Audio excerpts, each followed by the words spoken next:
Hello, everyone, and a very warm welcome to another lesson. In this lesson, we're going to do an IELTS listening test part 4, questions 31 to 40. Remember, the answers are in my pinned comment. Are you ready to begin the test? I wish you all the best. Now, let's begin the test. You will hear part of a lecture on an environmental studies course about recent research on how animals are adapting to urban environments. First, you have some time to look at questions 31 to 40.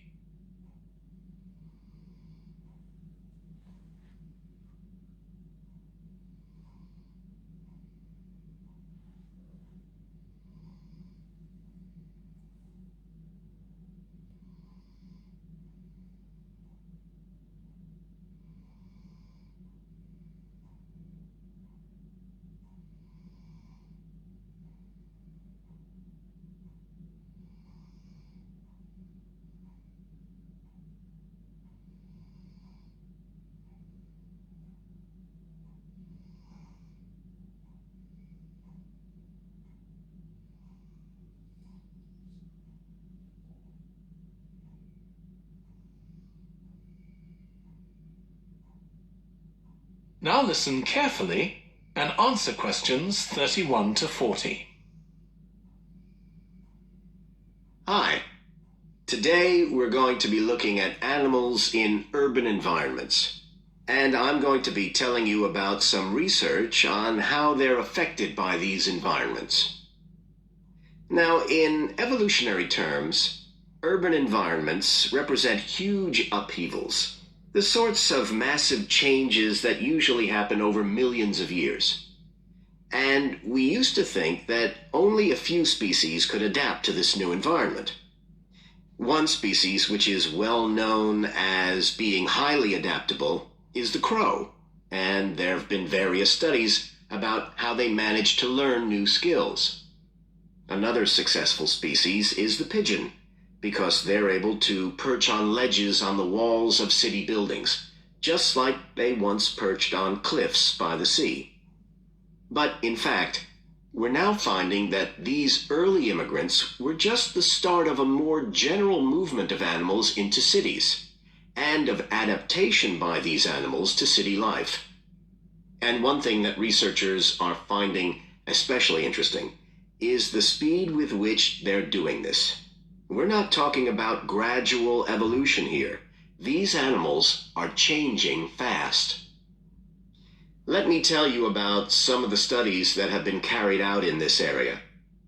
So, in the University of Minnesota, a biologist called Emily Snellrud and her colleagues looked at specimens of urbanized small mammals such as mice and gophers that had been collected in Minnesota and that are now kept in museums there. And she looked at specimens that had been collected over the last 100 years, which is a very short time in evolutionary terms. And she found that during that time, these small mammals had experienced a jump in brain size when compared to rural mammals. Now, we can't be sure this means they're more intelligent, but since the sizes of other parts of the body didn't change, it does suggest that something cognitive was going on. And Snellrud thinks that this change might reflect the cognitive demands of adjusting to city life, having to look in different places to find food, for example, and coping with a whole new set of dangers.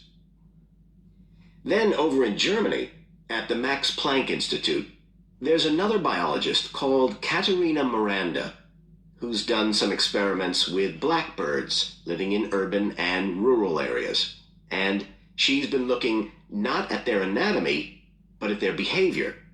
So, as you might expect, she's found that the urban blackbirds tend to be quite bold. They're prepared to face up to a lot of threats that would frighten away their country counterparts. But there's one type of situation that does seem to frighten the urban blackbirds, and that's anything new, anything they haven't experienced before. And if you think about it, that's quite sensible for a bird living in the city.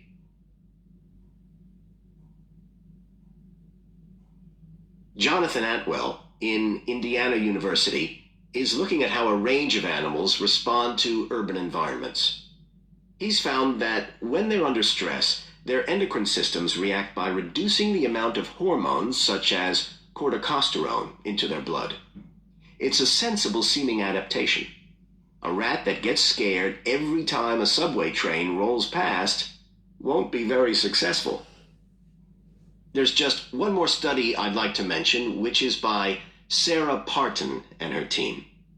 And they've been looking at how squirrels communicate in an urban environment, and they've found that a routine part of their communication is carried out by waving their tails. You do also see this in the country, but it's much more prevalent in cities, possibly because it's effective in a noisy environment. So, what are the long-term implications of this?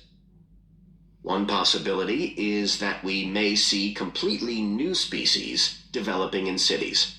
But on the other hand, it's possible that not all of these adaptations will be permanent. Once the animals got accustomed to its new environment, it may no longer need the features it's developed. So now we've had a look at adaptation. That is the end of section 4. You now have half a minute to check your answers.